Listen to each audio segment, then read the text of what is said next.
My name is Kel Myrick. I'm a former project manager for one of the largest painting companies in Virginia. We were doing over $13 million a year in base painting contracts. I also ran my own residential outfit for over 2 years, and now I coach other painters and other contractors. And today, I'm going to be answering some of the questions that I see on the Painting Contractors Facebook group. It's the largest Facebook group for painting contractors on Facebook.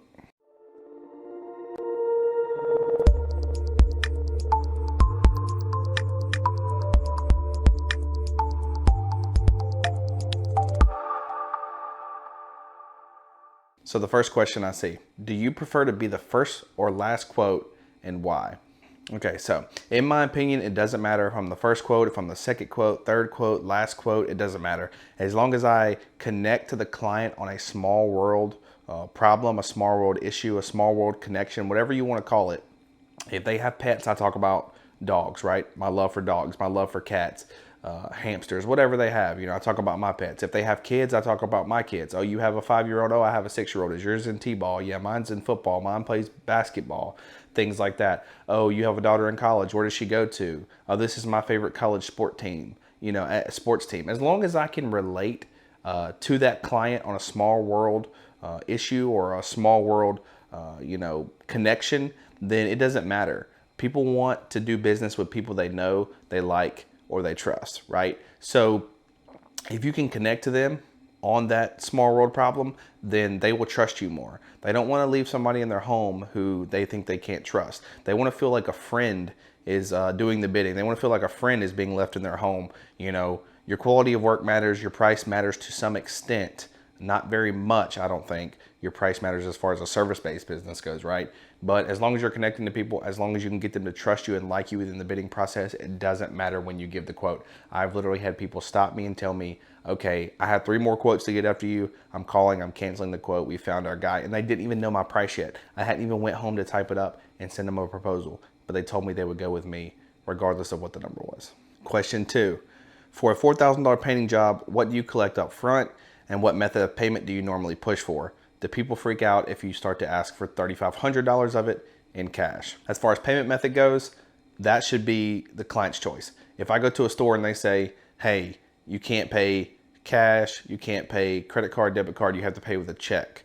That's going to immediately turn me off from wanting to buy anything from that store. Or if you have to pay cash only, many people don't carry cash, especially in those amounts anymore. Or you can't pay debit card or things like that. You should have a system set up to where you're able to collect debit and credit card numbers for payment processing.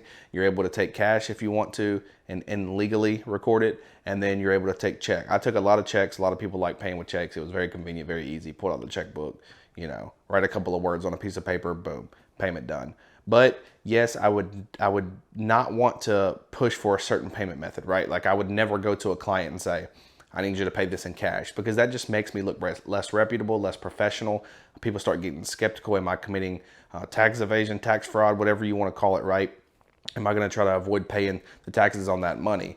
And so, especially if people are using it for, home improvement and things they can like write off, especially if it's like for an office place or a business, or if they do any of their work from home, they can write that off as a business expense, and they're going to have to report that on their taxes. And so a lot of people aren't going to want to be complicit with you in helping you commit, crimes against the United States, right? So question number 3, is it appropriate to ask my employer why I haven't gotten a Christmas bonus?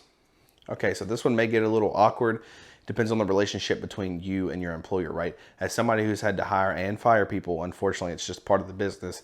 I don't think I'd have a problem with somebody coming up to me and say, hey, I've been working here for a year. Why didn't I get a Christmas bonus? Well, first of all, if you're a good employee, I would keep you around. If you weren't a good employee, you wouldn't even be here. So I would give Christmas bonuses. That's just what I do, because that's just the type of guy I am, right? Like I want to show appreciation to my guys, but it really all depends on your boss and what kind of relationship you have with him. If y'all laugh, if y'all coke and joke, cut up on the job site, if it feels like he likes you, if you do hard work, if you don't take advantage of the company, then I don't see a problem with asking.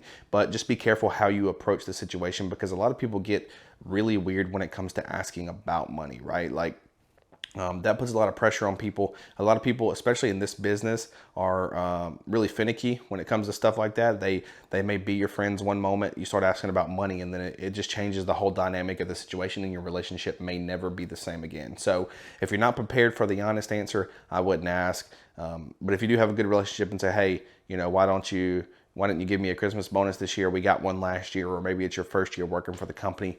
Maybe they say, we haven't ever done Christmas bonuses before, but it's something I'll think about. And they may come back next week and give you a small one and say, okay, next year's will be better, or maybe we had a down year, or things like that. So just be prepared for the answer you're going to get, but I don't see a problem with asking for it as long as you do it in the right manner. For the final question, they were very fast painters.